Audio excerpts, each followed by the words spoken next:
Ça marche? Normalement, ça marche. Oui, c'est vert, c'est bon. Voilà, tu peux y aller.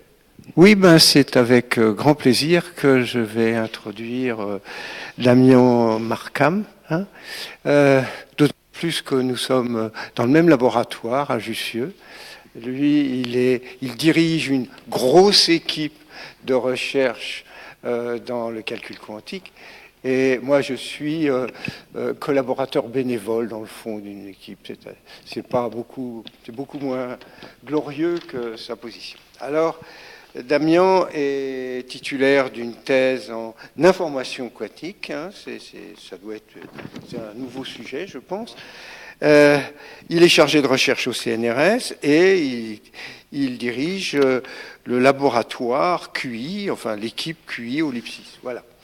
Et donc, il va nous parler de l'informatique des machines quantiques, mais l'histoire des machines quantiques, mais surtout comment ça marche.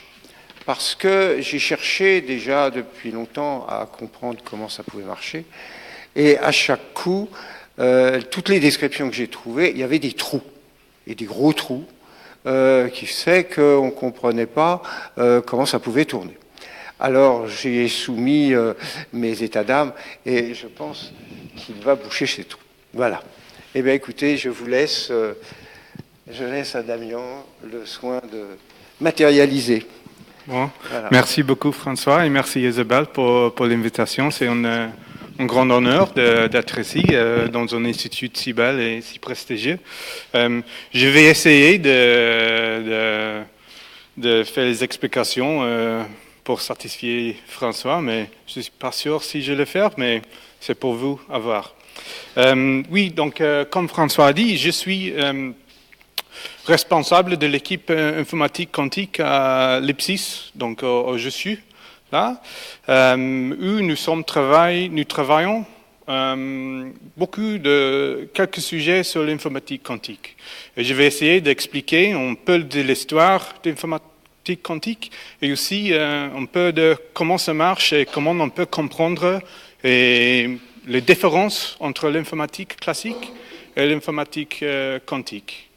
Alors, avant de faire ça et commencer l'histoire, une petite motivation. Donc, pourquoi nous sommes maintenant intéressés de l'informatique quantique? Et il y a en principe 4 grands domaines de l'informatique quantique. C'est le calcul, dont vous avez bien sûr entendu, et les simulations et les communications, et la métrologie. Donc, le calcul quantique, c'est le fameux algorithme de Shor qui peut faire factoriser les grands chiffres avec les primes, qui est un résultat très important, notamment parce que si tu as cet algorithme, si ça marche, toutes les sécurités qu'on utilise pour l'Internet et tout ça, c'est cassé. Donc, le RSA, ça s'appelle RSA, qui est le crypto qui marche pour la sécurité, plupart pour l'Internet maintenant.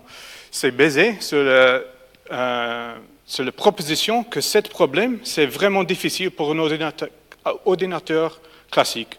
Donc, pour l'instant, à notre connaissance, pour faire le factoring, grand chiffre avec les primes, c'est un problème très, très difficile. Donc, c'est si difficile qu'avec le plus puissant ordinateur classique qu'on a, on ne peut pas le faire. Donc, ça, c'est le premier grand résultat de l'ordinateur, les calculs quantiques. Et après, on a l'algorithme pour chercher dans une database de Grover. Et récemment, on a aussi le machine learning quantique qui est, apparemment, il existe les possibilités de résoudre les problèmes dans le machine learning avec encore exponentiellement plus vitesse qu'existe classiquement. Une autre partie des algorithmes, c'est dans les paroles aléatoires quantiques. Okay. Donc c'est pour ça que beaucoup de monde, beaucoup d'industries comme Atos en France, Google, Microsoft, Intel, IBM et plusieurs autres sont intéressés dans ce domaine. Okay? Alors, la simulation, c'est aussi un grand problème. C'est pas évident quand tu fais les études de quantique dans la physique qu'on a les belles équations comme Schrödinger et ce semble que ça résout tous les problèmes de la chimie quantique, etc. Mais pour faire un calcul, de faire une simulation de les interactions entre les grandes molécules, c'est pratiquement impossible avec un calcul classique. Donc ça, c'est la simulation. Et si tu as un calcul quantique, tu peux faire les simulations de plein de choses qui est vraiment important pour l'industrie et pour la vie, etc., comme la chimie quantique, le développement de médecins, le développement de matériaux pour tous les affaires, et dans la physique même, de multicorps physique. Voilà. Et important à dire que c'est même avec les systèmes assez petits, même avec 100 qubits, 100 systèmes quantiques, c'est déjà trop difficile pour un calcul classique, pour un ordinateur classique, pour faire les calculs. C'est déjà, donc ça commence très vite. OK. En généralité. OK. Un autre grand... merci. Un autre grand domaine de l'informatique quantique, c'est les communications. Bien sûr, vous avez entendu le quantum key distribution, ça s'appelle quantum cryptography. Donc, si vous avez deux personnes, normalement, on s'appelle Alice et Bob, et ils veulent communiquer en toute sécurité, donc c'est un problème vraiment clairement important pour le monde maintenant, avec un achat par Internet, par exemple. La sécurité de la communication peut être assurée dans une façon plus forte avec le quantique, avec l'informatique quantique. Mais on peut penser de plein d'autres choses aussi. On peut penser d'un réseau quantique. Je vais parler de ça après un peu plus. Mais on peut penser de les communications entre plusieurs parties. Et par exemple, si on a éventuellement un ordinateur classique qui est fait à Google en Amérique, c'est bien probable que je veux l'utiliser à distance. Donc, je veux avoir la possibilité de l'utiliser, cet ordinateur quantique. Et ça, on s'appelle la délégation de le calcul, ou le quantum cloud, par exemple. Okay? Et aussi, on a les résultats qui montrent que même pour l'efficacité, donc pas que la sécurité de la communication, mais aussi l'efficacité de la communication, on a un avantage exponentiel avec le codage quantique. Donc, même en la communication, on a plein de raisons d'être intéressé de l'informatique quantique. Et la dernière chose est la métrologie quantique. Le dernier grand domaine de l'informatique quantique, c'est la métrologie. Donc, c'est-à-dire que si tu utilises la métrologie, c'est pour faire les mesures, essentiellement. Donc, si vous voulez avoir l'information dans le médecin, par exemple, pour faire scanner les choses, c'est vous avez une probe qui fait une interaction avec votre système, et le résultat, on voit, par exemple, s'il y a un trou, s'il y a une tumeur de cancer, etc., etc. Et on a vu que si tu as une probe qui est quantique, qui est intriquée, on a beaucoup plus de sensibilité et beaucoup plus de précision qui est possible avec la métrologie classique. Et et cette différence, c'est aussi très important. Donc, dans le domaine de médecin, dans le domaine aussi de la détection de les poids, qui est vraiment important, une grande municipalité comme Paris, il dépense milliards d'euros chaque année pour trouver les trous dans la terre. Parce qu'il veut faire les travaux, etc. Mais il y a les trous dans la terre et on ne voit pas où ils sont, etc. Et il dépense milliards d'euros chaque année pour ça. Donc, pour ce problème, si tu as une chose qui peut voir s'il y a pas ou pas, s'il existe un trou ou pas, c'est vraiment important pour ça, etc. Un autre problème, c'est les accéléromètres, donc pour les avions, etc. Et les heures quantiques, qui est beaucoup plus précis qui est possible avec les heures qui n'utilisent pas les heures quantiques. Et dans ce domaine-là, la métrologie quantique, on a déjà plusieurs articles qui sont déjà industrialisés. C'est-à-dire que vous pouvez, si vous voulez, acheter quelque chose pour ça. Donc, on va avoir une grande différence entre ça et l'état de calcul quantique qui est déjà, on n'est pas là encore pour l'instant. OK. Donc, ça, c'est un peu la motivation. Et après, je veux, donc, dans une présentation comme ça, c'est un peu long, c'est la fin d'année, tout le monde est un peu fatigué, donc je veux préciser trois points que j'espère de transmettre dans cette présentation. Le premier est que l'informatique quantique et les calculs quantiques, ce n'est pas si bizarre et si magique qu'on a dans la tête. Donc, on a deux niveaux. C'est le niveau mathématiquement. Au niveau mathématiquement, c'est très facile. C'est que l'algèbre linéaire. Et le côté physique, c'est le physique, mais on a déjà les expériences qui avouent ça, on a les idées précises, je vais essayer d'écrire. C'est vrai, c'est sûr que ce n'est pas normal, ce n'est pas le physique qu'on voit devant nous, mais c'est même pour beaucoup de choses. C'est juste prendre le temps que c'est l'habitude. Donc, je vais essayer d'expliquer, ce n'est pas le bizarre et ce n'est pas non plus le magique. Je vais essayer aussi, bien sûr, de dire que c'est beau, parce que c'est mon métier. Je l'adore, c'est vraiment beau pour moi.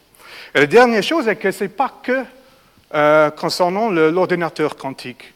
Donc, moi, je suis confiant qu'on va avoir un ordinateur quantique, mais ce n'est pas donné déjà. Donc, il existe les grands problèmes qu'il faut résoudre pour faire ça.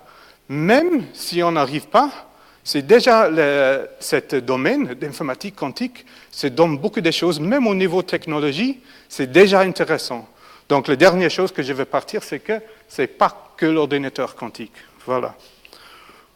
OK, on commence l'histoire avec une question qui est « Qu'est-ce qu'est un ordinateur ?» Donc, c'était formalisé aux années...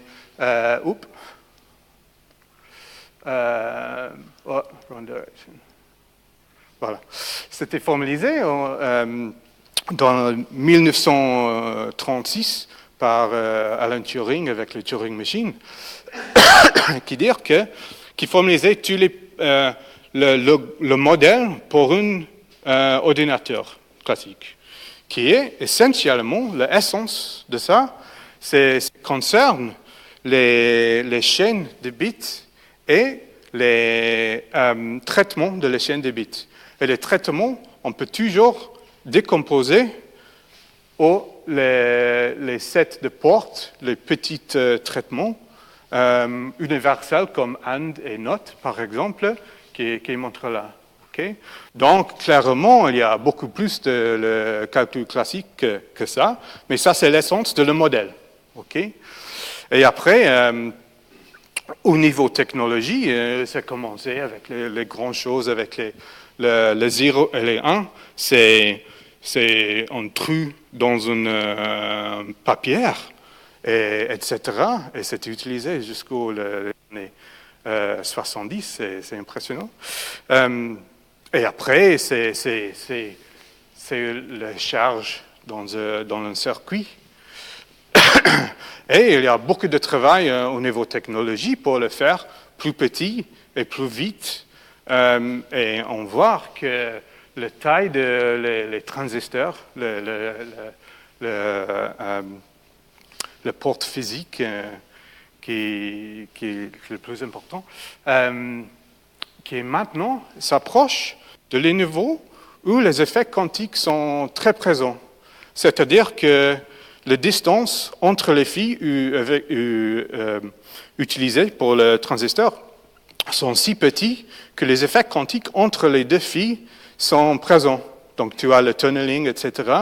Et donc, il faut, si tu veux faire un transistor à ce niveau, il faut faire quelque chose pour protéger contre cet effet quantique. Et maintenant, on peut demander, pourquoi pas, on peut utiliser ces effets quantiques. Et en fait, les technologies qu'ils développent en Google, etc., ils veulent utiliser la grande histoire de la technologie qui arrive là avec le silicon, etc. OK. Donc, je vais présenter une petite histoire de l'ordinateur quantique. Comme vous pouvez voir, c'est une longue histoire et c'est rien là. L'histoire, c'est beaucoup plus long que ça, naturellement. C'est que le point pour moi, c'est le point important. OK, mais la naissance des idées de le calcul quantique, c'est ici. OK, donc naturellement, ça commence avec la physique quantique. La physique quantique a commencé dans le début du siècle 19e siècle et on voit que dans les années 30, on est déjà avec un formalisme de la mécanique quantique. Mais un point très important de l'histoire de le calcul quantique est le principe de Landauer dans cette année-là. Okay?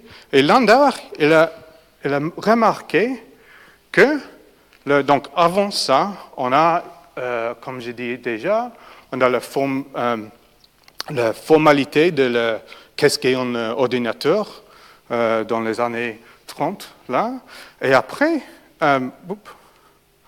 Landauer a montré que faut revenir, donc c'était une abstraction.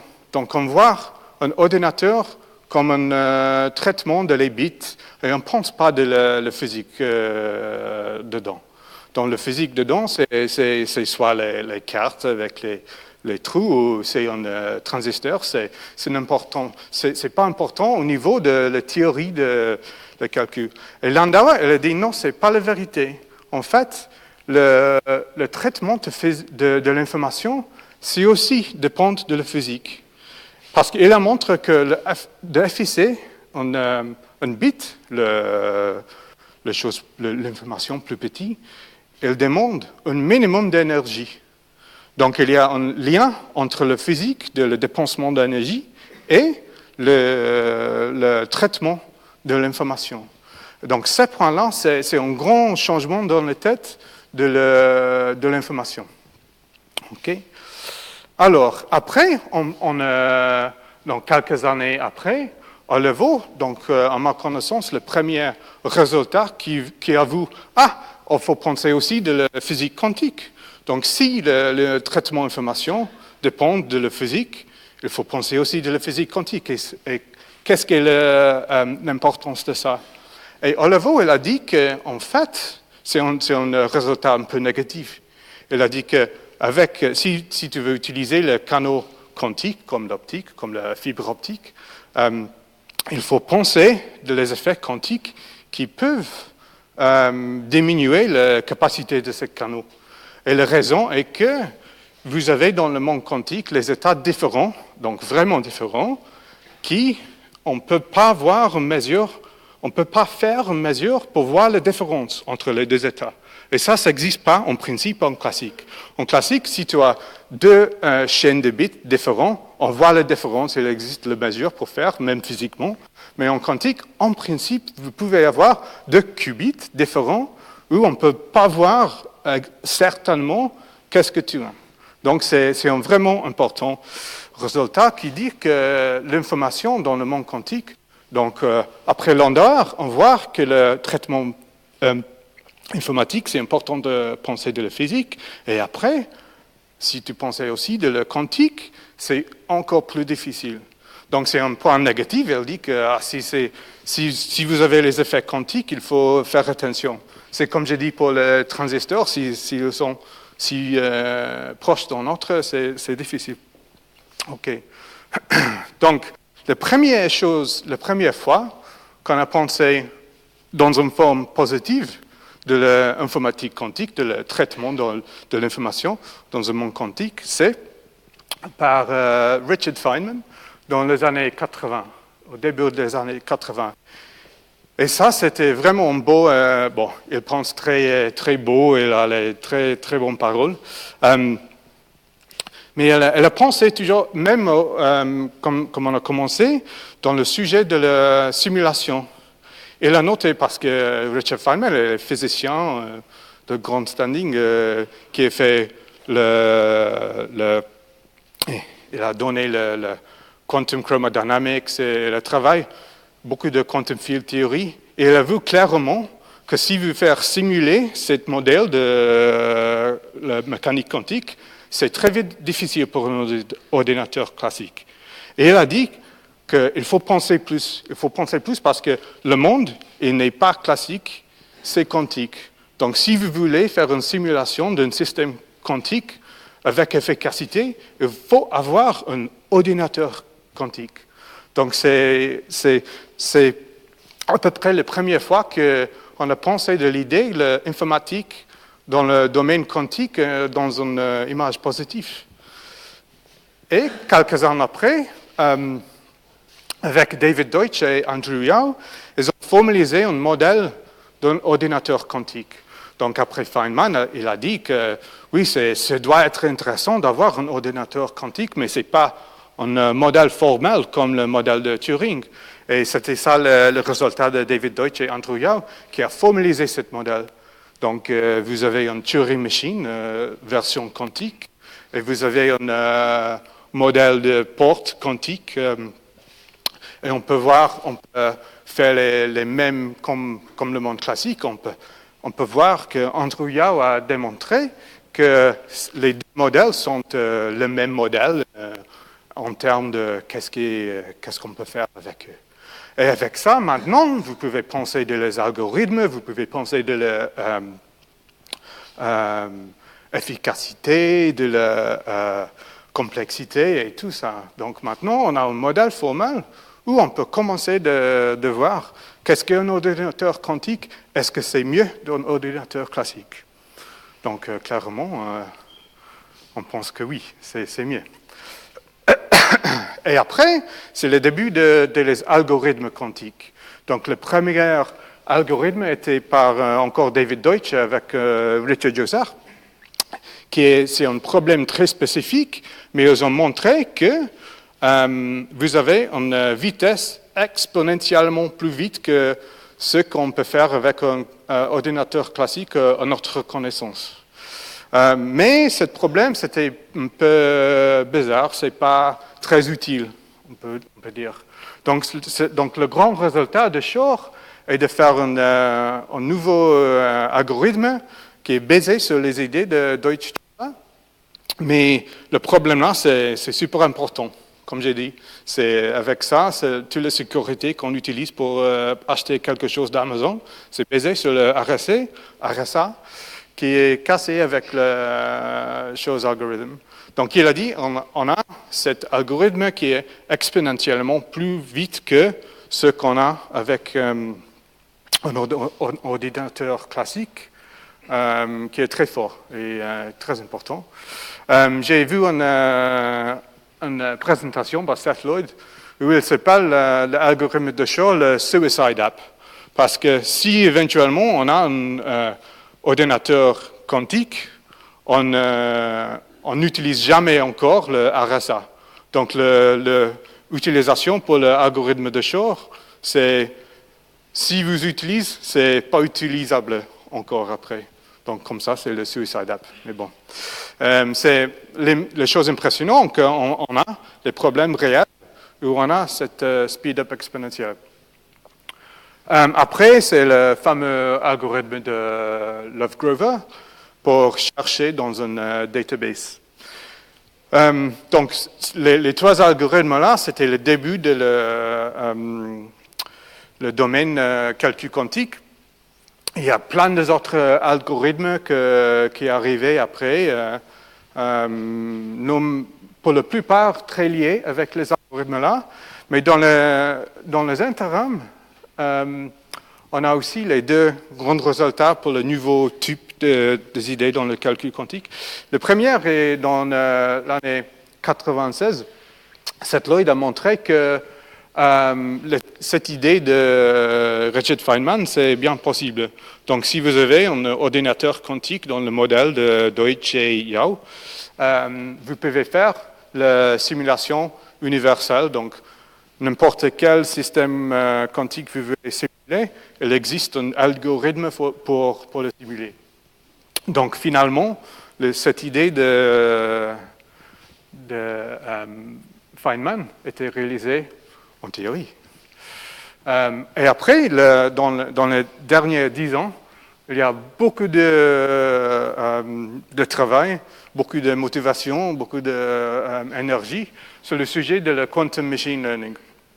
Et je vais juste...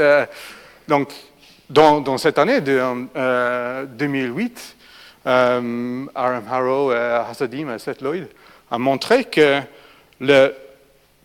essentiellement, ils ont extracté le problème de base de la machine learning. Donc, c'est une abstraction. Si vous faites une abstraction de le problème de la machine learning, on peut voir que le monde quantique peut résoudre ce problème abstrait très facilement, exponentiellement plus facilement qu'existe dans le monde classique pour l'instant.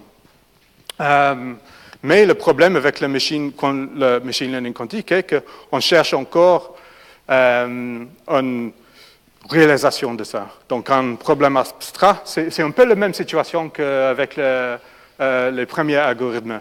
Donc, ce n'est pas clair si c'est utile ou pas. Il demande de faire l'explication, les exemples pour cette abstraite idée. Et je veux dire aussi à ce point que donc le plus puissant qu'on a, c'est une différence entre le classique et le quantique exponentiel. Donc ça, c'est très, très fort, mais ce n'est pas prouvé. Donc, comme toutes les choses dans la complexité, on prouve rien. C'est juste que le mieux qu'on a dans le monde classique, c'est moins fort qu'on a déjà avec un ordinateur quantique. Okay. Mais c'est déjà une bonne motivation pour faire le calcul quantique. OK. Ah oui, donc un point que je n'ai pas parlé maintenant encore, c'est le problème de bruit. Donc au début de le sujet de le calcul quantique, beaucoup de monde a dit, ah oui, en principe c'est possible, mais effectivement, ça va jamais arriver. Parce que les systèmes quantiques sont très, très sensibles. C'est vrai que les systèmes quantiques sont vraiment sensibles, et c'est pas la décohérence. Et avec la sensibilité de le système quantique, qui est beaucoup plus fort que la sensibilité classique, parce que ça bite, je vais expliquer un peu plus tard, mathématiquement, le monde quantique, c'est les vecteurs dans un espace, donc c'est continu. Par contre, le système classique, c'est soit 0, soit 1. Donc, en principe, c'est plus protégé contre le bruit, le modèle classique. Mais le modèle quantique, donc, au début, beaucoup de monde a pensé, peut-être ça ne va jamais arriver parce que cette sensibilité. Donc, les résultats, ils ont dit non, enfin, effectivement, si vous avez un bruit, vous avez toujours un bruit dans le monde réel, mais si ce bruit c'est limité, on peut faire deux choses. Et le début de ça, c'était l'invention de le code correction erreur quantique par Peter Shor et Andrew Steen. Et ça montre que même si vous avez cette erreur, c'est possible de faire même comme on fait avec la correction des erreurs dans le monde classique. On a la redondance. Pour un bit, on fait quelques bits. Et avec ça, vous pouvez protéger l'information. On fait la même idée. Là, c'est beaucoup plus compliqué, bien sûr, mais c'est la même idée. Et après, Dorit Aronoff et Michael Benor ont montré qu'on peut utiliser ces idées pour protéger aussi les calculs. Donc, même si c'est pas évident, même si vous avez le code correction c'est pas évident que les calculs peuvent être assurés de la fin.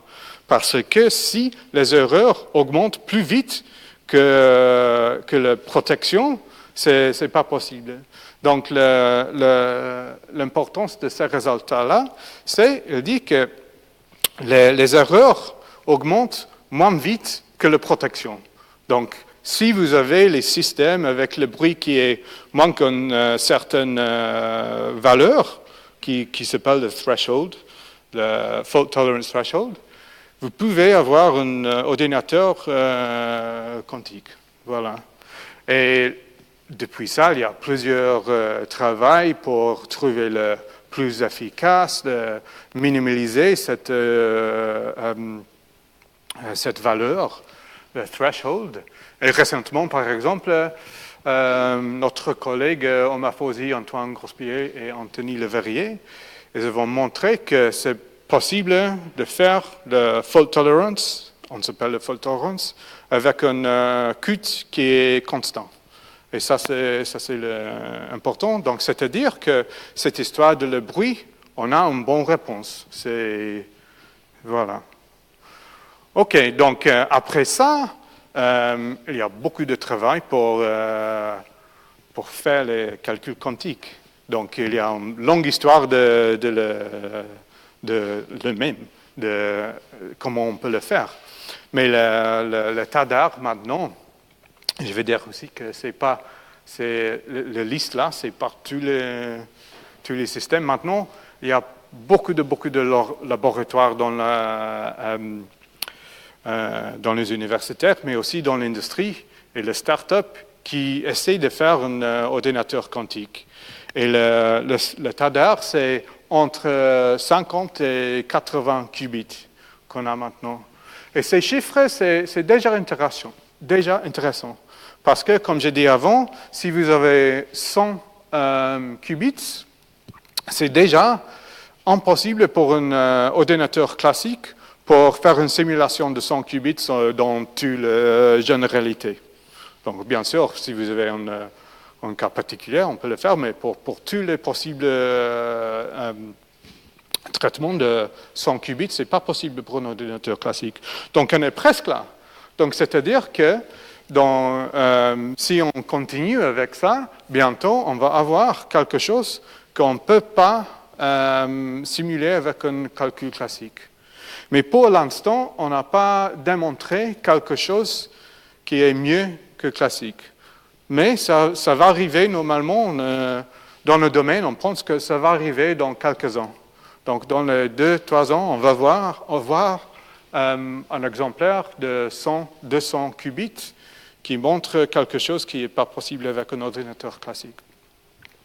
Mais c'est loin de l'application qu'on a parlé, de la chose algorithme, de le machine learning, etc. Donc, pour ça, la raison, c'est le Qt de la fault tolerance. Donc, si vous voulez, par exemple, faire chose algorithme pour factoriser un chiffre de 100 bits, au niveau de qubits nécessaire, c'est entre 10 et 100 milliards de qubits. Donc, on est loin de ça. OK? Voilà. OK, donc ça, c'est un peu l'histoire du début de le calcul quantique, de maintenant, l'état d'art avec la technologie qu'on a. Mais je n'ai pas expliqué l'autre histoire, qui est l'histoire des idées quantiques. Qu'est-ce qu'est le quantique dedans, qui donne la puissance de toute cette technologie. Et pour ça, il faut, donc la deuxième partie de ma présentation, c'est pour essayer de vous expliquer ça et peut-être de résoudre les questions de François. OK. Donc, il faut commencer avec le formalisme de mécanique quantique. Et pour commencer, il faut penser de la mesure. Donc, on peut comprendre beaucoup de différences entre la mécanique classique, la physique classique et la physique quantique avec la question de mesure simple. Et on peut voir, en fait, avec les systèmes très simples comme les lunettes de soleil ou les les slides pour faire les photos, c'est polarisation. OK? Donc, si vous avez les lunettes de bris, donc la polarisation, c'est un filtre qui fait en mesure. Et avec cette mesure, on peut voir la différence entre le monde classique et le monde quantique. OK? Donc, si vous avez les lunettes de soleil, vous pouvez les prendre et vous pouvez faire une rotation et vous allez voir toutes les choses que je vais montrer à vous maintenant. Donc, tout le monde ici, si vous avez, donc c'est les expériences que tout le monde peut le faire avec dans la maison comme ça. Donc, si vous avez par exemple un smartphone, la lumière qui sort de ça, c'est polarisé dans une direction et vous pouvez voir les effets de cette mesure. OK? Et si vous prenez quelques paires de lunettes de soleil, vous pouvez faire les expériences que je vais montrer qui montrent les effets quantiques. Donc, c'est très facile, le quantique. OK. Donc, c'est quoi la polarisation? C'est que la lumière, elle existe comme une onde dans une certaine direction. Donc, soit comme ça, soit comme ça, soit comme ça. Et les filtres de polarisation, et cette direction, on s'appelle polarisation de la lumière. OK? Et le filtre, c'est juste qu'il permet que la lumière, dans la même direction de le filtre, de passer. OK? Donc, vous pouvez voir, comme j'ai dit, dans les lunettes de soleil. OK? Si vous faites la rotation avec un écran comme ça, vous pouvez voir, dans certains angles, vous n'avez pas, la lumière s'arrête. Et c'est ça la filtration. OK? OK. Donc, on pensait des exemplaires très simples. Si vous, normalement, c'est clair que si vous avez plus d'un filtre, vous avez moins de lumière. C'est normal.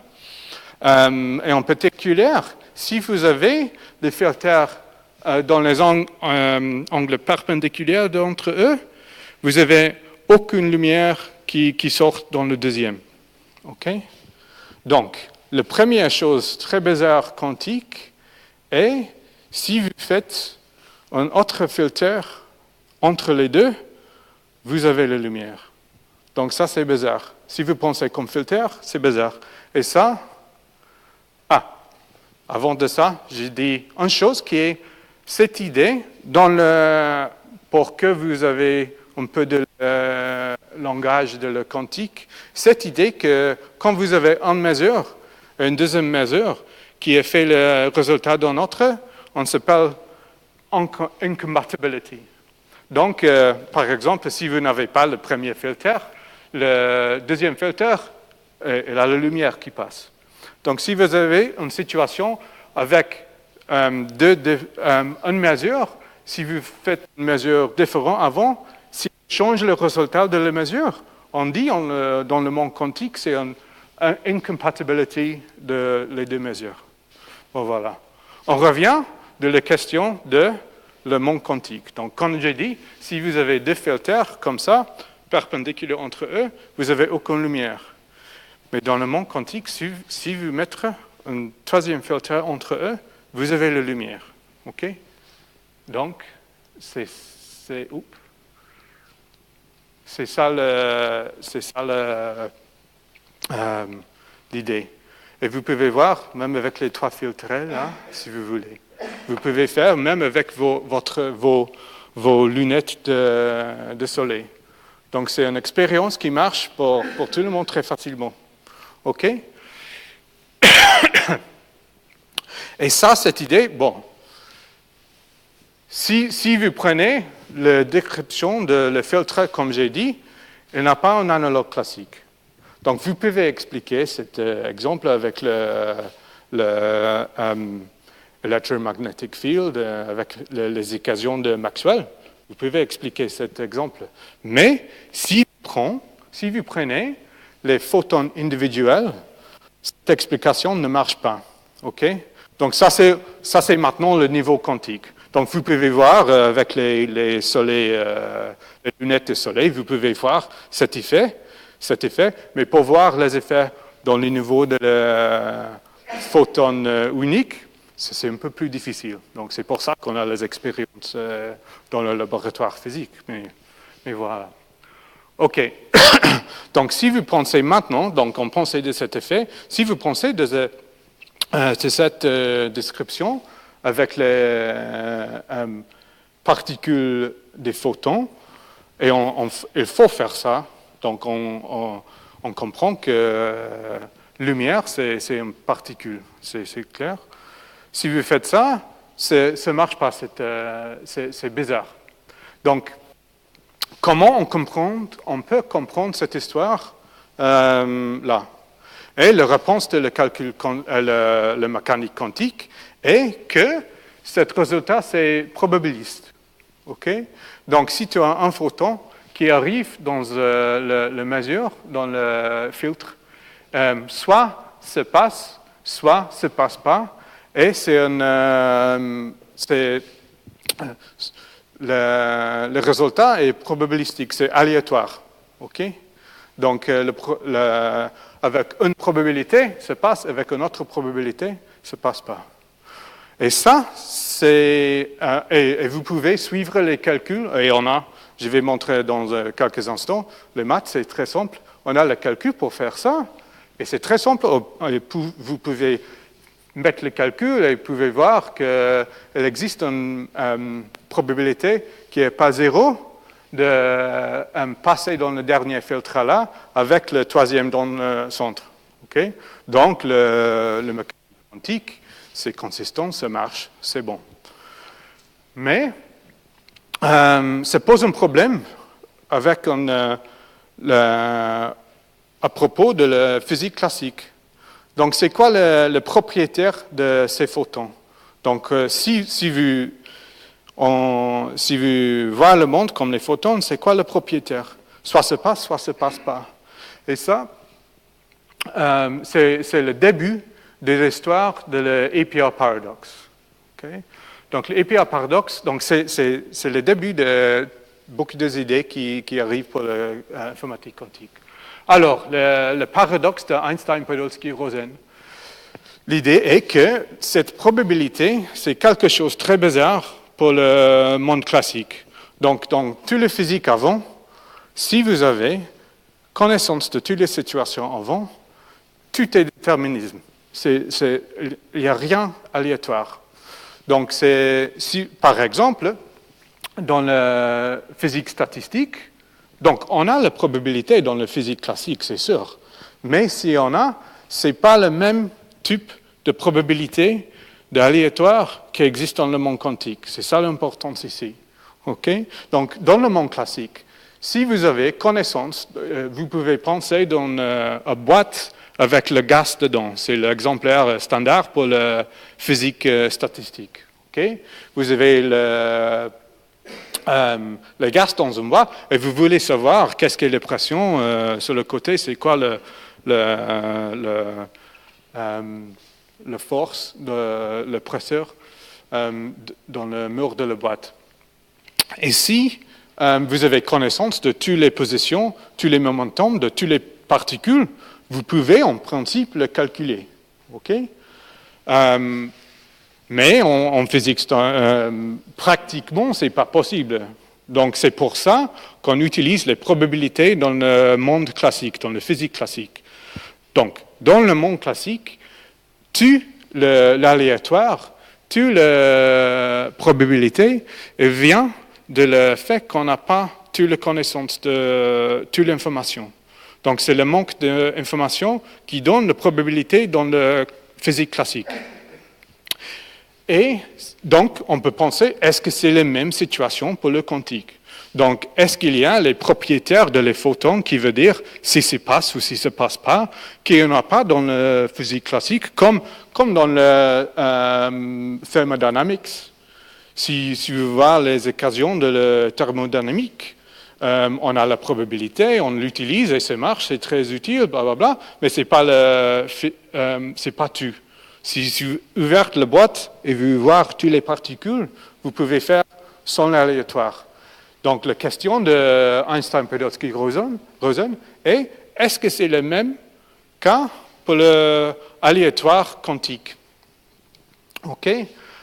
Donc, est-ce que c'est possible qu'on peut augmenter la théorie quantique avec une description plus fondamentale qui est peut-être cachée de nous? C'est pour ça qu'on a dit le variable caché, hidden variables, qui peuvent, si vous avez connaissance de cette variable, qui peuvent éviter cette question de aléatoire. OK?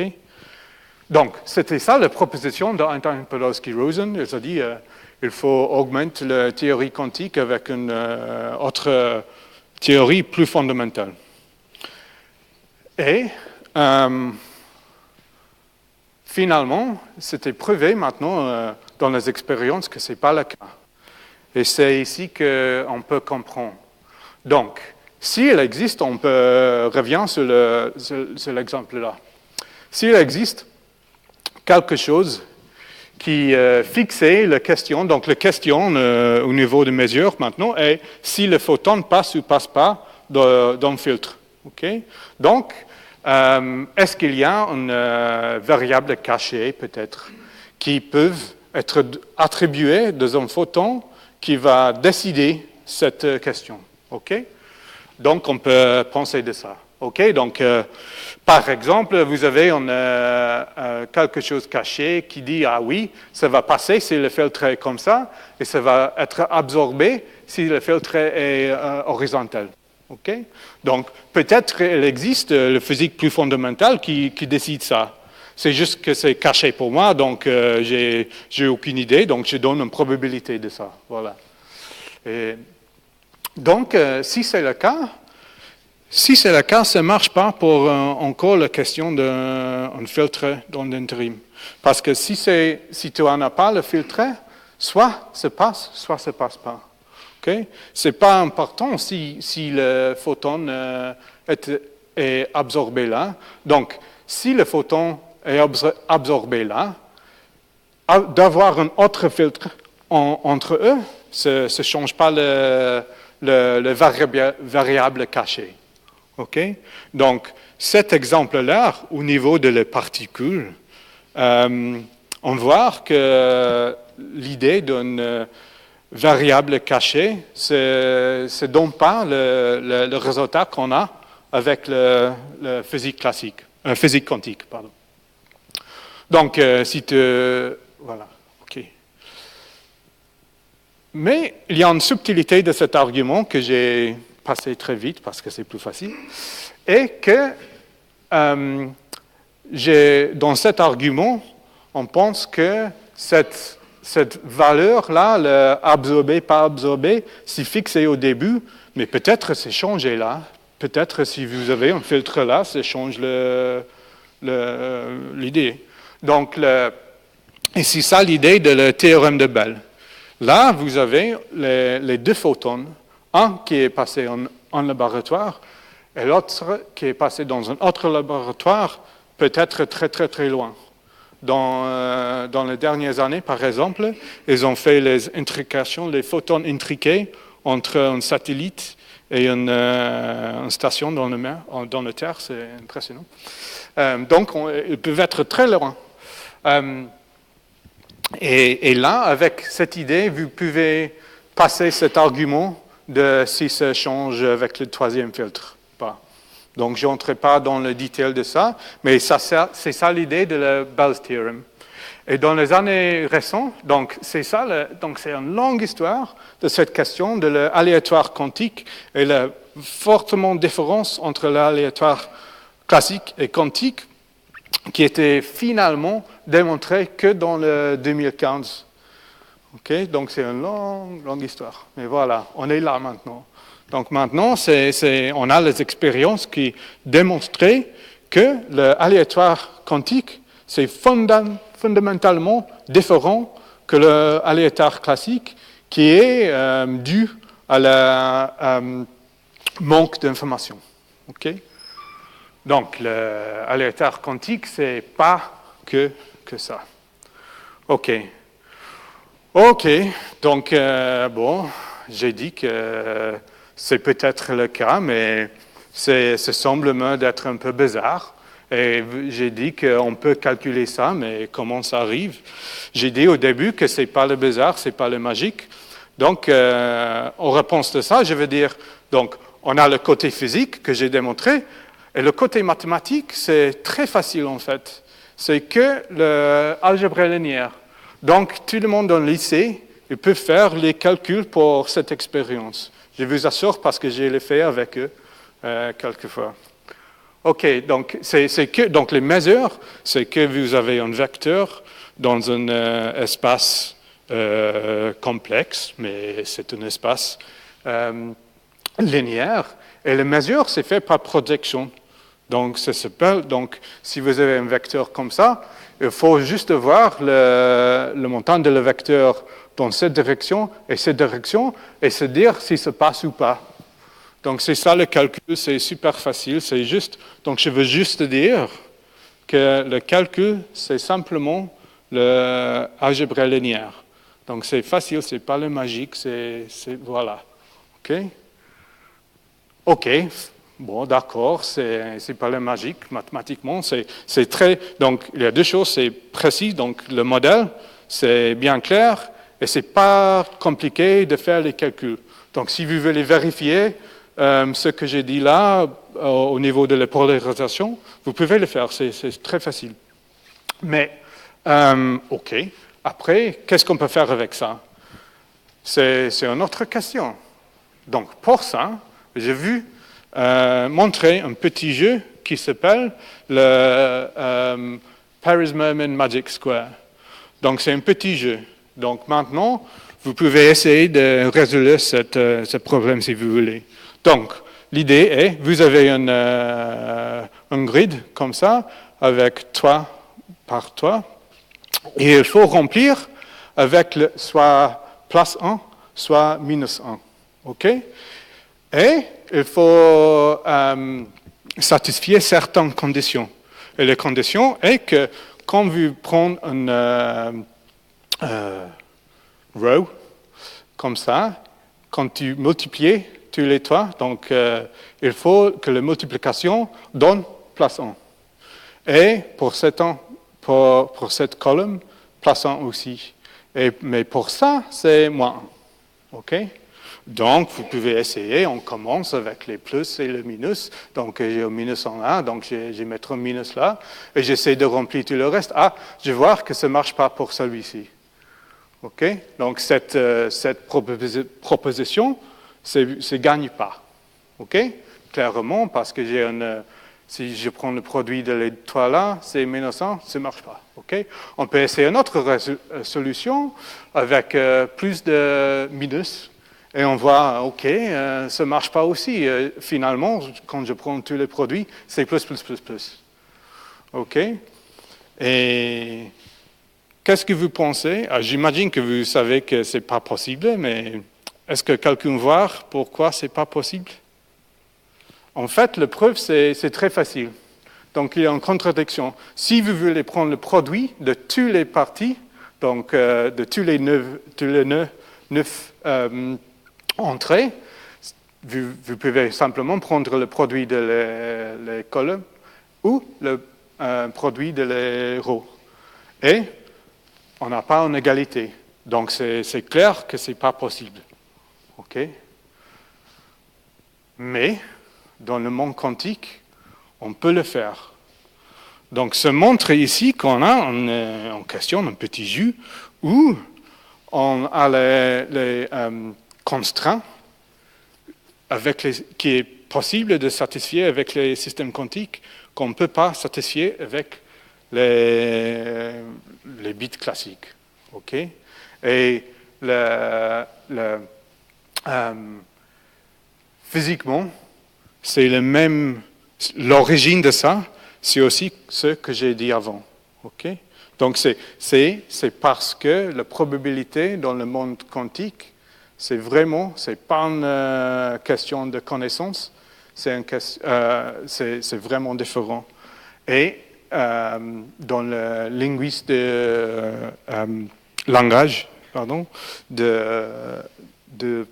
monde quantique, c'est quelque chose que je n'ai pas expliqué, qui est dans le monde quantique, il faut faire les mesures. Donc, il faut penser de la solution, des états et les mesures. Donc, si vous faites une mesure, vous avez un système et une mesure qui représentent la valeur de chaque partie là. OK? Donc, comme la polarisation. Et là, c'est la liste de les mesures. Bon, il faut avoir confiance en moi que ça marche, mais ça marche. Et encore, la mathématique, c'est pas trop compliqué. Mais dans le monde physique, comme j'ai dit avant, on a la situation dans le monde quantique que vous avez les mesures qu'on ne peut pas faire au même temps. C'est l'incompatibilité dont j'ai parlé. Si vous faites une mesure avant, ça change le résultat de l'autre. Et ici, c'est le résultat qu'il faut faire les mesures soit dans une colonne, soit dans une roue. Okay? Donc, c'est la compatibilité. Et c'est le fait que nous pouvons avoir cette solution qui est aussi, je veux dire, que c'est déterministique. Donc, si vous faites ces mesures-là, vous avez toujours le produit est plaçant, et toujours le produit plaçant, moins 1, plaçant. Donc, c'est déterministique. Mais le fait que vous avez cette solution, c'est la contextualité. Okay? Donc, c'est-à-dire que la réponse de cette question-là, ça dépend de de cette question, ça dépend de si vous le demandez avec le roue ou le colme. Et ça on s'appelle la contextualité. Et c'est ça, en fait, cette contextualité, ça arrive que quand vous avez cette présence de l'aléatoire quantique. Avec toutes les possibilités d'aléatoire classique, vous n'avez jamais cette contextualité. Okay? Donc, c'est pour ça que l'aléatoire quantique se donne une réponse à ce jeu qui est pas possible dans le monde classique. Okay? Donc, c'est ça un peu l'idée, comment cet aléatoire quantique peut être utilisé pour les calculs. Dans cet exemplaire, on a les constraints qui sont pas possibles de satisfier dans le monde classique, mais dans le monde quantique, on a une solution. Et on peut utiliser cette idée, on peut exploiter ces idées pour montrer, par exemple, que les avantages quantiques.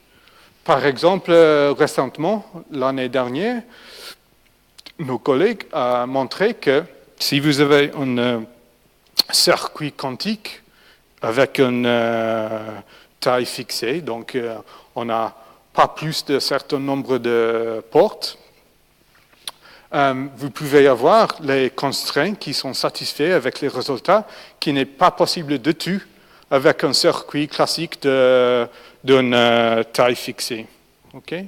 Donc ça, on voit là une vraie différence avec les modèles des calculs classiques et les calculs quantiques, et c'est basé sur ces idées de la différence entre l'aléatoire classique et l'aléatoire quantique. Okay? Et maintenant, il y a plein de recherches qui essaient de prouver que, bon, pas prouver, parce que c'est la complexité. Donc, comme j'ai dit, dans le monde de complexité, on ne prouve rien, on juste fait le lien entre les problèmes difficiles. Mais on veut faire une proposition si forte qu'on peut que toutes les vitesses quantiques qu'on a, et on peut penser que c'est la même origine. C'est l'aléatoire vraiment quantique qui donne le pouvoir, la puissance de le calcul quantique. Donc maintenant, c'est ça un peu l'idée de le domaine. Bon, pas tous les domaines, mais voilà. OK. Et juste une petite note qu'en fait, dans le premier article de ça, de la simulation par Richard Feynman, il a dit qu'en fait, la négativité de les probabilités. Donc, en solution de ces aléatoires quantiques, c'est de prendre les probabilités négatives. Donc, ce n'est pas la probabilité qu'on pense, mais donc cette négativité, en fait, c'est un autre mot pour la contextualité que j'ai dit. Et elle a dit que cette négativité de probabilité, c'est le problème difficile pour les simulations de les systèmes quantiques. Donc, c'est pour ça qu'on a besoin d'un ordinateur quantique. Donc, dans les domaines de l'algorithme et les simulations, on a maintenant, c'est une proposition, c'est pas fini l'histoire, mais maintenant, c'est une idée que toute la puissance de le calcul quantique, vient de cette différence de la structure de l'aléatoire. OK. Bon, OK. En retour, j'ai promis au début que ce n'est pas le magique, c'est pas difficile. J'ai dit, OK, mathématiquement, c'est pas difficile, mais au niveau de physique, j'ai dit les histoires avec les propriétés aléatoires différentes, fondamentalement différentes. Mais ça semble un peu bizarre. Cet exemple que je vais vous donner, c'est de les photons. On voit, pour voir l'expérience, il faut avoir une grande expérience. C'est pas facile à voir avec les yeux. Donc, c'est vrai qu'on peut penser, on n'a pas l'habitude de penser de le monde comme ça. C'est clair. Ça, je suis d'accord. Mais on a aussi, dans l'histoire de la science, on a plusieurs exemples comme ça. Si vous avez pensé de le microbe avant les années 1850, vous pensez que c'est le magique, c'est ridicule de parler de les petits monstres qui habitent sous les peaux, qui portent les malheurs, les maladies. Non, c'est un peu ridicule. Mais maintenant, c'est clair que tout le monde lave les mains. Et moi, je pense qu'avec quand le monde quantique arrive, quand l'informatique quantique arrive, quand vous pouvez voir les effets quantiques, même avec votre smartphone, c'est plus facile pour comprendre, pour accepter ces différences. Donc pour moi, c'est une question d'acceptation. Les idées sont précises, les mathématiques sont précises. Maintenant, c'est juste se prendre un peu de temps. Et avec l'avancement du monde quantique, je pense qu'on va voir le monde un peu différemment dans 30 ans. Je ne sais pas. OK. La dernière chose que j'ai dit est que ce n'est pas que le calcul quantique. Et je veux dire que, donc, bien sûr, le calcul quantique, c'est quelque chose de très important, très puissant. Mais maintenant, comme j'ai dit au début, on a les 4 domaines. Le calcul quantique et la simulation quantique, c'est moitié de le grand domaine. Il y a aussi la communication et la métrologie. Donc, on peut penser, et juste pour dire, et moi, je travaille sur le réseau quantique. Et dans le réseau quantique, on va utiliser toutes les choses quantiques qu'on a. Et donc, on imagine un réseau des systèmes quantiques classiques avec les canaux classiques quantiques entre eux. Et on pense, qu'est-ce qu'on peut faire avec eux? Donc, par exemple, les systèmes qu'on j'imagine, on a les grands ordinateurs quantiques qui peut être dans les ion traps, les superconducting qubits. Mais on a beaucoup plus de petits ordinateurs quantiques comme les smartphones qui n'ont pas les ordinateurs universels, mais ils font les fonctions spécifiques comme l'Internet of Things. On peut penser de Internet of Quantum Things. Donc, on peut penser de beaucoup de petites choses qui font la métrologie ou les petits calculs importants ou qui portent la sécurité qu'on n'a pas avec l'informatique classique. Et par exemple, il peut faire les petites chips intriqués dans l'optique. Et aussi les semiconductor chips qui maintenant sont super petits. On a plein de travail pour faire ça. Et la connexion quantique, par exemple, la fibre optique.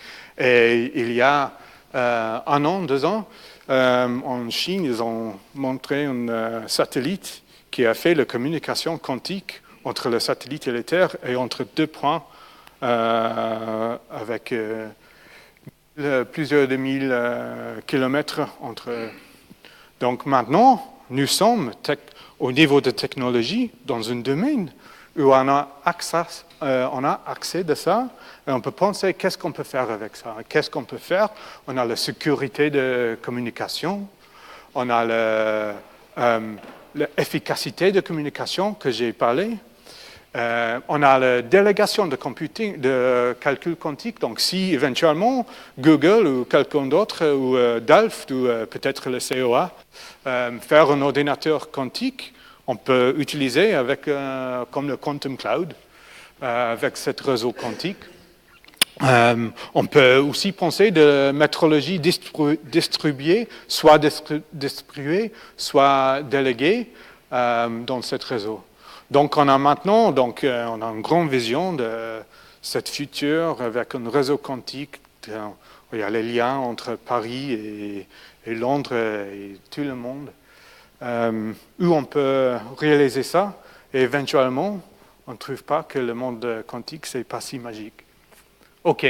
Donc, pour finir, j'ai dit quelques mots de les activités globales sur ça maintenant. Dans les dernières années, peut-être il y a 5 années, je pense que 5, je ne sais pas. Google a commencé de faire le calcul quantique. Elle a décidé d'essayer de fabriquer un calcul quantique. Et après ça, plusieurs demandes ont commencé aussi de faire la recherche. Ça a explosé le domaine de l'informatique quantique. C'est pour ça qui est noté par François que notre équipe est augmentée beaucoup dans les dernières années.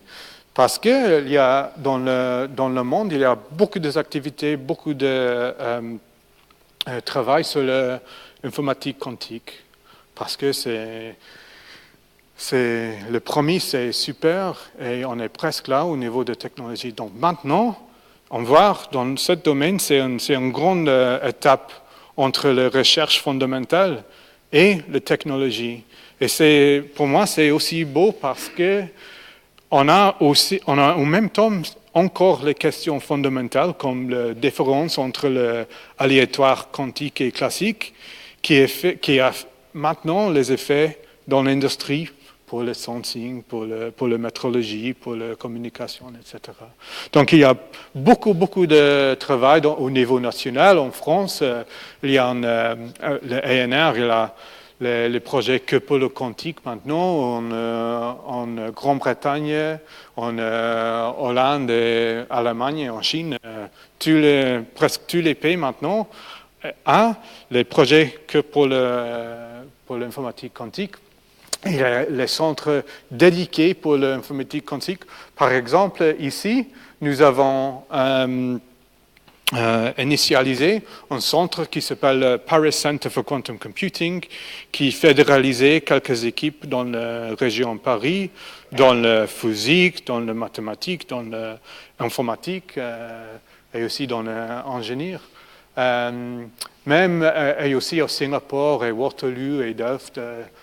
Et vous avez les grandes compagnies là, comme Google, Atos, etc. Et maintenant, donc en Europe, on a cette fameux Quantum Flagship qui finalement, c'est pas par équipe, parce que maintenant, il y a beaucoup d'équipes en Europe qui font la recherche dans le domaine quantique. Donc par équipe, c'est milliards d'euros, donc c'est un bon montant d'argent, mais par équipe, c'est pas beaucoup plus qu'on a au niveau national, par exemple. Par contre, le EU Flagship, la chose plus importante pour nous est que ça donne un sens communal pour eux, on travaille ensemble.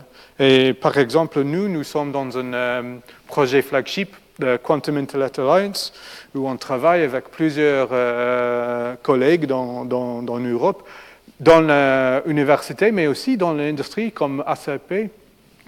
Et Atos n'est pas partie de celui-ci, mais on travaille aussi avec Atos. Et donc ça augmente la recherche. maintenant, il y a une interaction entre les équipes de recherche et l'industrie qui est super intéressant d'être en partie et qui est important pour la future technologie de l'information quantique. Voilà. OK, donc j'ai essayé de faire les trois points là et merci pour l'attention.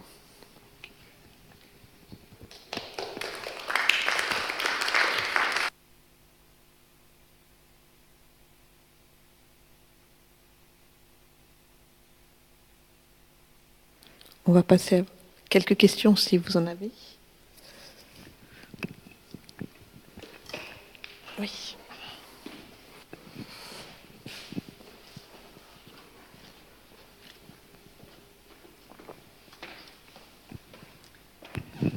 Bonjour. Bonjour. Ma question est suivante. Quand vous dites qu'on peut faire actuellement jusqu'à une 50aine de qubits, ce sont des qubits physiques ou des qubits effectifs, c'est-à-dire en tenant compte des erreurs, etc. Oui, non, c'est les qubits physiques. Donc c'est pour ça que je vais essayer de trouver le transparent. Oui, c'est les qubits physiques. Donc c'est pour ça qu'on n'a pas vu déjà une... pardon, je laisse, parce que sinon... oui, c'est les qubits physiques. Donc pour l'instant, on n'a pas... il est où? Bon, j'ai oublié. On a 80, peut-être, qubits physiques.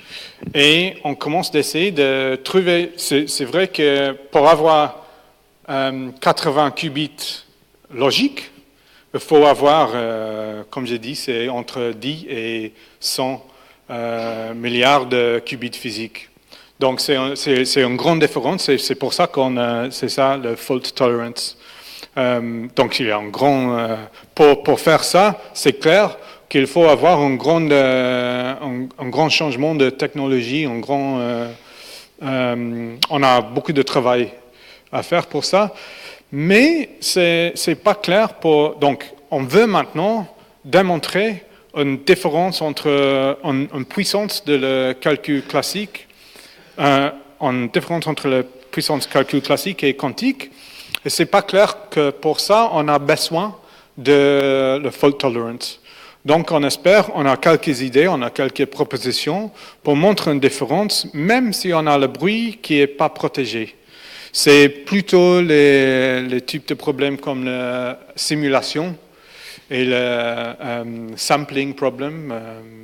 Mais c'est vrai qu'on est loin d'avoir 100 qubits ou 80 qubits logiques, mais quand même, on peut avoir avec 100 qubits, même si on n'a pas le fault tolerance, on peut avoir quelque chose on peut démontrer que c'est plus puissant qu'un ordinateur classique.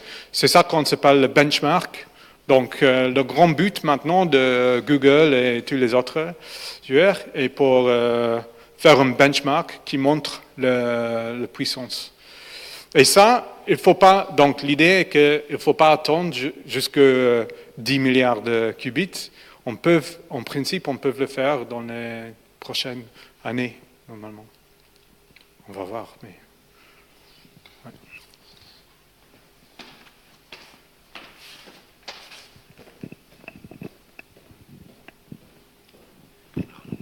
Oui, vous n'avez pas parlé de la superposition des états, l'intrication, ce qui me paraît quand même assez fondamental. OK. Oui, c'est vrai que je n'ai pas dit le mot superposition. Je vais maintenant parce que... Voilà. C'est ça la superposition. C'est... j'ai pas dit le mot superposition parce que je ne veux pas concentrer sur le mathématique de ça, mais mathématiquement, la superposition, c'est que vous avez dans cet espace Hilbert, vous pouvez avoir quelques quelques vecteurs que vous voulez, même la superposition. Donc, comme il est un espace linéaire, vous pouvez avoir aussi les superpositions de okay? Et donc, si vous avez, donc, dans cet exemple, vous avez une superposition alpha horizontale plus bêta alpha verticale plus bêta horizontale. Et après, vous avez une projection. La mesure, c'est une projection d'un de ces des états de superposition. Donc, en fait, vous pouvez choisir quelques bases que vous voulez. Mais quand vous voulez faire le calcul comme ça, pour voir qu'est-ce que le résultat de l'expérience, vous prenez la base qui est donnée par la mesure. Donc, dans cette base-là, c'est soit se passe et c'est horizontal, vertical, soit se passe pas parce que c'est horizontal. C'est ça la superposition au niveau mathématiquement. Au niveau physique. Attends, François. Pardon. Redis, parce que c'est pas... On peut provoquer la superposition. Oui. Et on peut aussi, à l'autre bout, la détruire. Oui. Alors, on parle qu'on provoque la superposition avec des faisceaux laser. En quoi un faisceau laser peut provoquer la superposition? Tout à fait. Donc, mais oui, donc il faut avoir pour cette expérience, il faut avoir le bon contrôle de votre système quantique. Donc j'ai montré, donc ça c'est un système avec la polarisation d'un photon, mais il y a les systèmes avec un électron, le spin de l'électron par exemple, le spin d'un atome dans un gaz, ou les ions, le spin d'un ion dans un ion trap. Mais c'est vrai, c'est clair que c'est pas évident de préparer cette superposition, de le protéger contre le bruit et de faire les mesures bien comme ça. C'est pas évident, mais on a arrivé de le faire. Donc, si vous voulez voir l'expérience dans notre équipe, par exemple, vous avez les lasers qui fait les mesures comme ça. Parce que finalement, tel que vous présentez la superposition, c'est jamais que les deux côtés, vous projetez un vecteur de phase sur une référence que vous choisissez. En fait, la polarisation des ondes, c'est quand même un vieux truc, quoi. Et on peut projeter des ondes polarisées en vertical et en horizontal. C'est pas vraiment une superposition. Ok. C'est une polarisation en biais, quoi, une polarisation intermédiaire. Alors, donc, oui. Donc, la lumière, c'est un peu... bon. C'est la différence entre la vision des ondes pour la lumière et les particules, je pense que vous parlez. Mais on peut identifier un particle d'un photon. Et ça, on peut préparer dans une superposition comme ça. On peut le faire. Et après, on peut montrer cette dynamique de les mesures. Et ça, je définis, c'est une définition de la superposition. Donc, on peut voir une différence entre donc, c'est ça la chose de l'aléatoire, la différence entre l'aléatoire quantique et classique. Et que, donc, et peut-être pour expliquer un peu, donc là, c'est pas un mélange, c'est pas un mélange aléatoire de soit polarisé horizontalement, soit polarisé verticalement. Parce que c'est vrai que si vous avez cette mélange aléatoire, c'est vrai que vous avez la même distribution là. Mais ça, c'est l'aléatoire classique. Et si vous avez ce système que vous proposez, vous n'allez jamais voir une violation de l'inégalité de Bell. Vous allez jamais voir la contextualité, vous allez jamais voir les systèmes quantiques qui gagnent cette jus, le Paris Moment Square que j'ai montré. Donc, la grande différence entre... C'est vrai que vous pouvez préparer une mixture classique, un mélange classique, aléatoire classique de ces deux états. C'est même pas un mélange, c'est une inclinaison de la polarisation, c'est tout. Et que vous Oui, ou vous pouvez préparer un état comme ça, c'est vrai. Mais ici, on tourne l'antenne. bon, au niveau des d'accord, mais au niveau des particules, ça ne marche pas, ce point de vue. Si vous avez un photon, de dire que vous avez une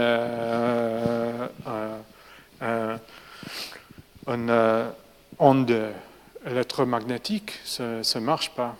Donc, pour une particule, pour un photon, on n'a Oui, pas. mais qu'est-ce que c'est qu'un photon? C'est ça le problème. Bon, c'est les choses qui montraient le photoelectric effect. Donc, pour ça, il faut demander Albert Einstein. Il y a plein d'expériences de ça, si vous voulez. Non, Mais ça, c'est le début. Donc, si vous prenez qu'il existe les particules de lumière, il y a une différence entre les deux exemples. OK?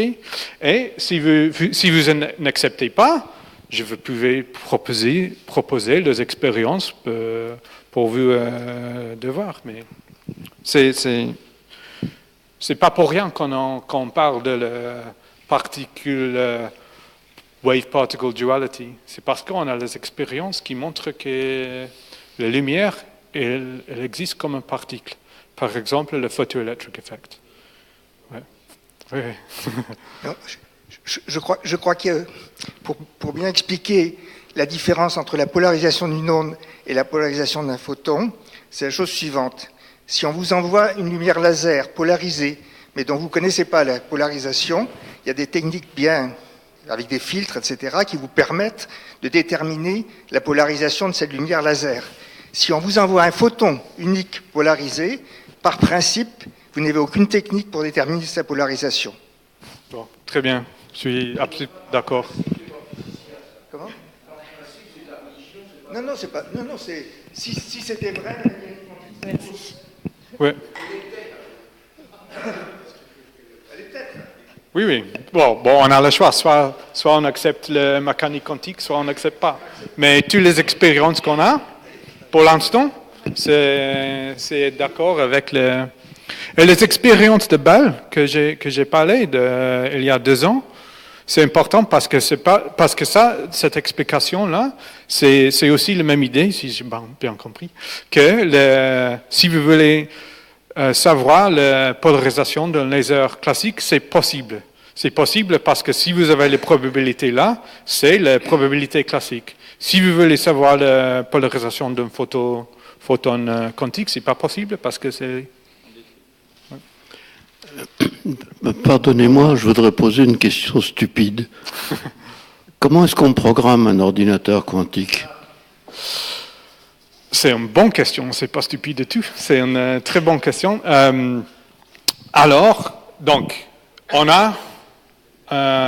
c'est un sujet un petit domaine, le même de la programmation quantique, et le stack quantique, comment un ordinateur quantique va marcher. Mais en principe, c'est l'idée que vous avez comme le monde classique, vous avez l'idée d'un circuit de les portes fondamentales.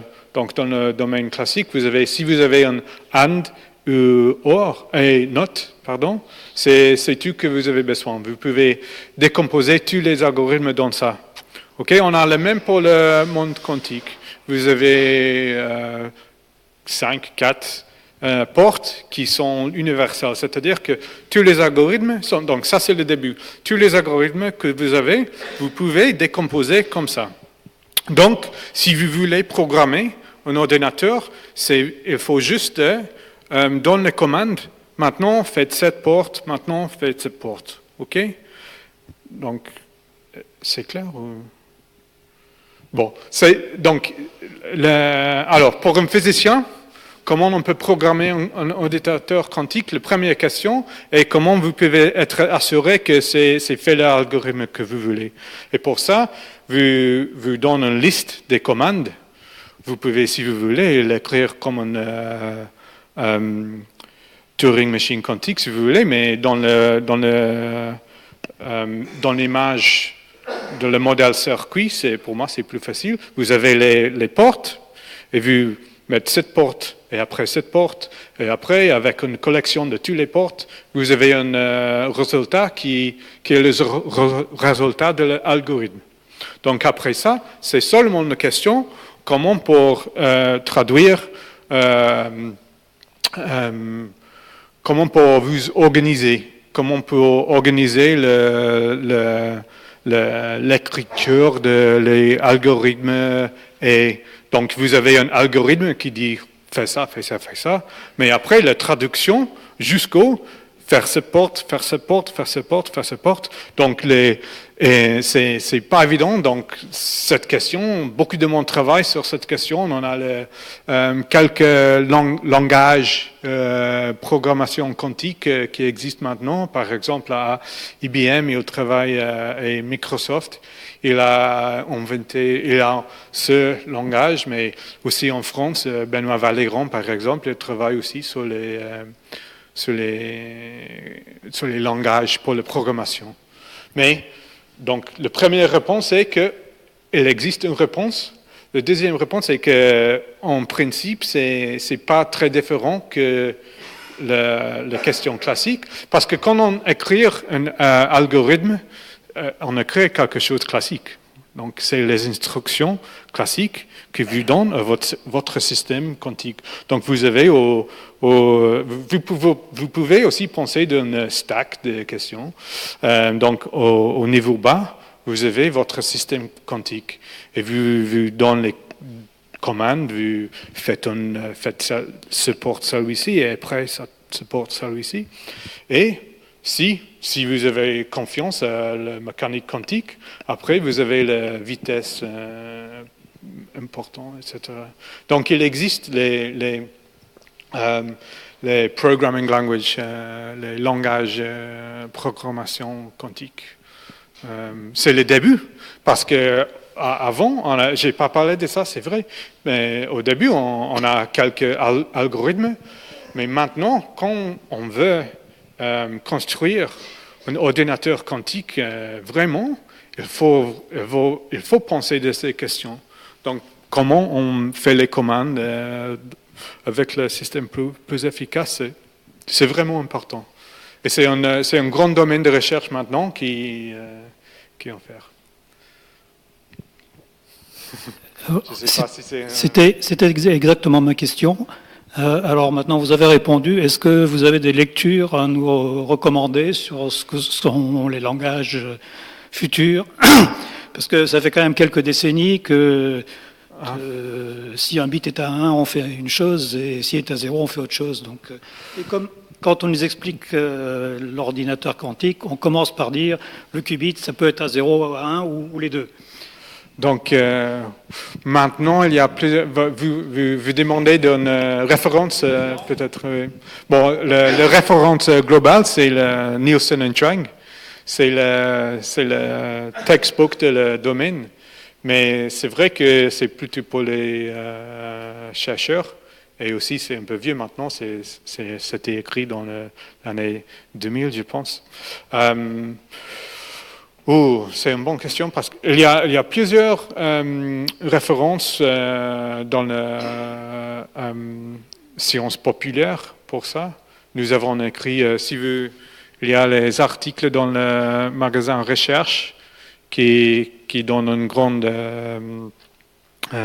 visage de l'informatique quantique qui explique un peu ça, mais aussi les livres qui prennent plus.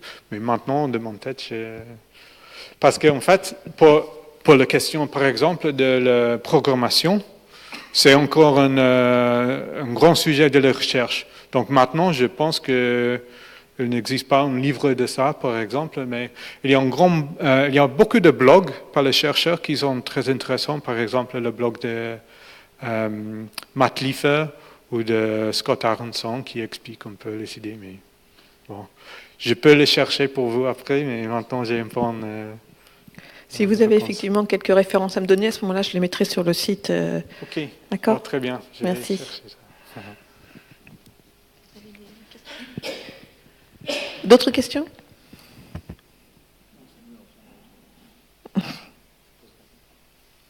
Comme tu veux. Oui?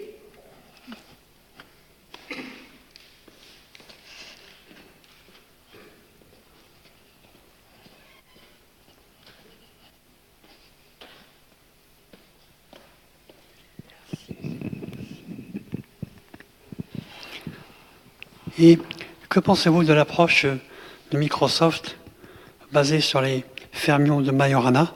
Ah oui, il est beau. Plus que ça, c'est difficile. Donc, dans cette approche, c'est baisé de le beau théorie de l'anions, etc. Donc, la difficulté principale de ça est qu'on n'a pas vu. Donc, c'est une idée pour le fault tolerance. Donc, pour protéger l'information, c'est l'idée topologique.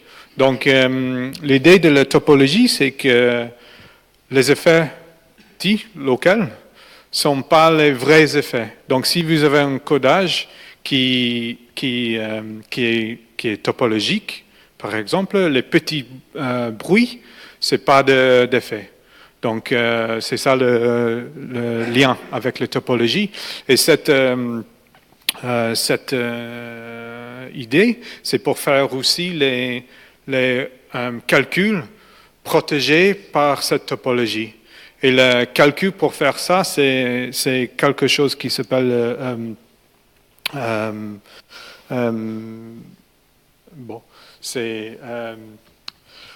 oui, c'est le Marion fermion, etc. C'est l'idée d'avoir le anions.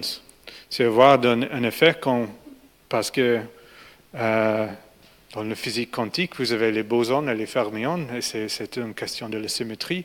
Et les bosons, si vous faites un échange de les bosons, c'est le même si vous avez fait un échange de deux fermions. Vous avez c'est comme vous avez fait une porte. Donc, c'est donc quelque chose. Et les généralisations de ça, et on dit le spin non intéger. Et vous pouvez avoir les effets qui peuvent faire toutes les portes nécessaires pour le calcul quantique. Mais, bref, ces effets, donc la première question pour ça est qu'en théorie, ces effets sont là, mais on n'a pas encore vu ces effets dans les expériences. Donc, c'est un grand, je ne sais pas le mot en français, c'est un grand gamble, c'est un grand pari, peut-être, oui. C'est un grand pari de Microsoft, mais première chose pour moi, c'est vraiment beau. J'adore la physique là, toutes les idées, c'est vraiment beau.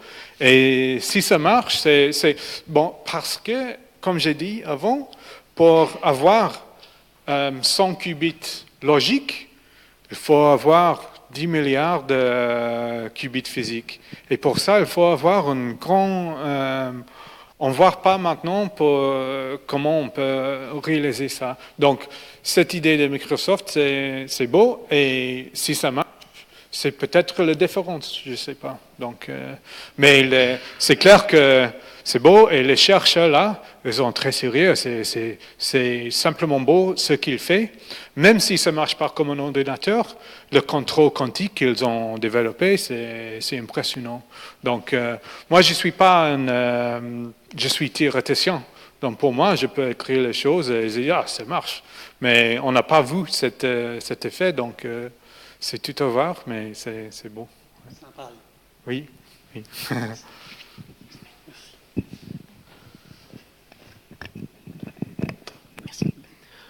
En ce qui concerne la supériorité peut-être de l'ordinateur quantique sur l'ordinateur classique, on donne toujours l'algorithme de Shor comme exponentiellement plus rapide, mais d'un autre côté, la factorisation, c'est pas NP complet.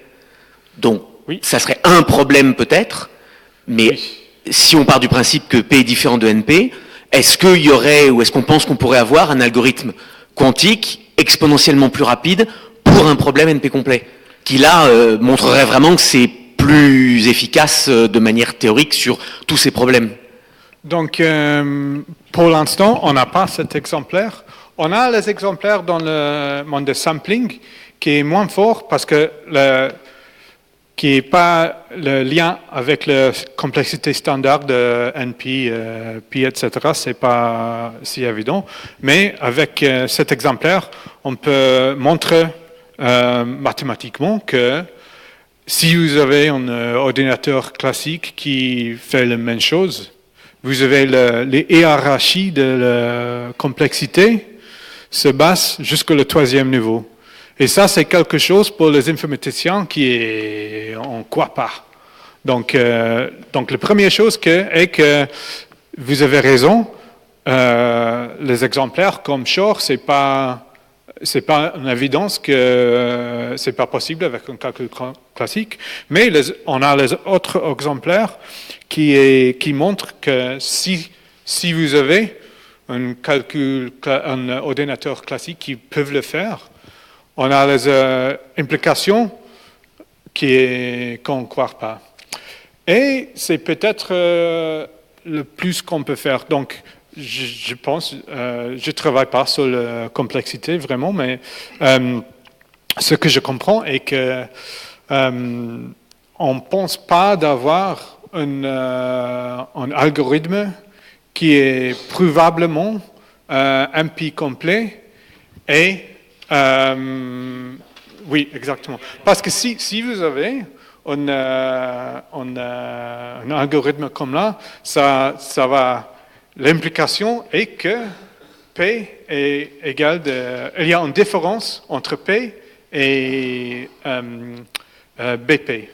Donc, au niveau de complexité, on pense que si c'est possible, c'est sûr, mais si vous avez ça, c'est un vrai grand résultat pour la théorie de complexité. Donc dans un pas, on a quelques résultats, c'est le problème de sampling qui montre si vous avez un ordinateur classique, il y a l'implication qu'on ne croit pas, mais plus fort que ça, c'est difficile parce que...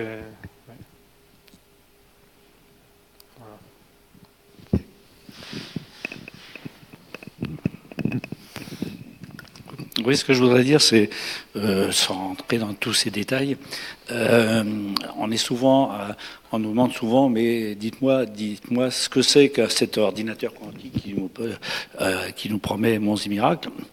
Et je voudrais signaler que, bon, vous l'avez peut-être vu, mais on trouve sur Internet plein de vidéos, bien sûr. Il y en a une particulièrement qui est dans la série qui s'appelle Science étonnante de David Louane, qui explique les bases très bien, et à la manière des vidéos de John. Okay. Et il est très brillant. Et je pense que c'est, à chaque fois qu'on vous pose la question qu'est-ce que c'est, vous pouvez renvoyer sur cette vidéo qui est très bien, faite. C'est bon de savoir ça. Merci.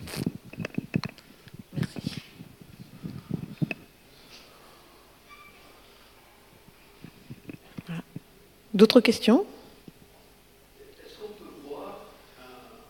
Attendez, je vous donne le micro.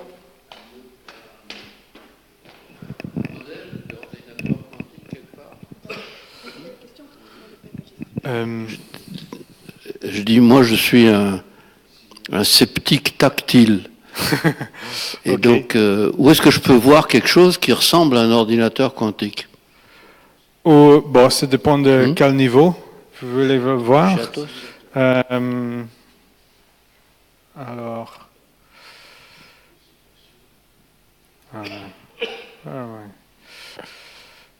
par exemple, là, vous avez, c'est ça, un ordinateur quantique. Je ne sais pas si ça vous, c'est pas vraiment intéressant, mais donc, au niveau physique, il y a les systèmes qui ont travaillé, puis qui fait les 80 qubits, etc., comme les superconducting qubits ou les ion traps. mais c'est peut-être pas ça que vous voulez.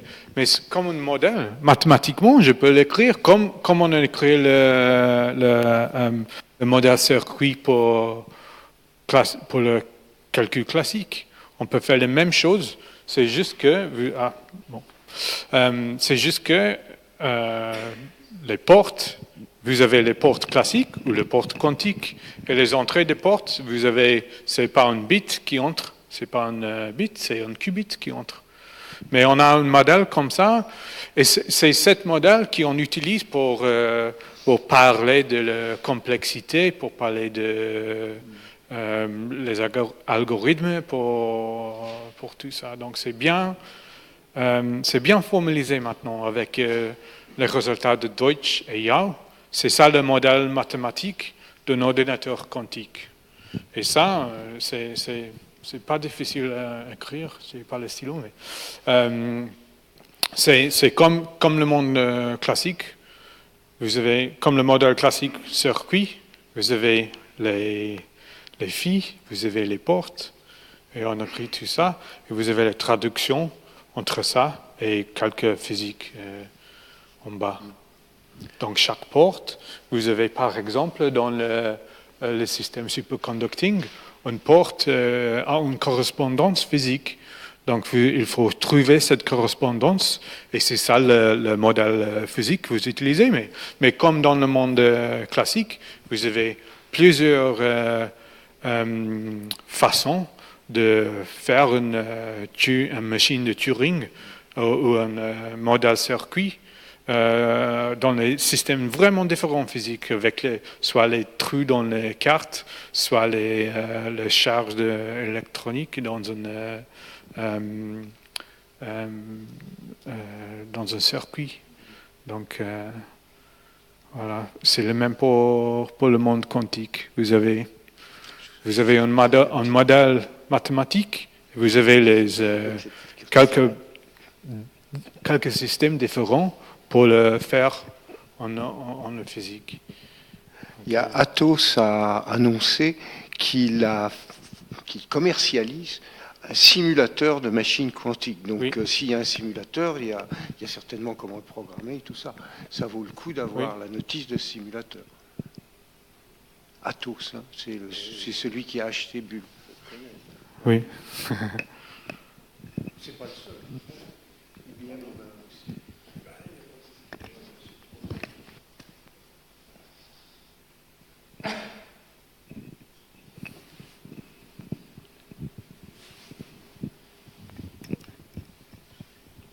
Nous avons fait le tour. Plus de questions.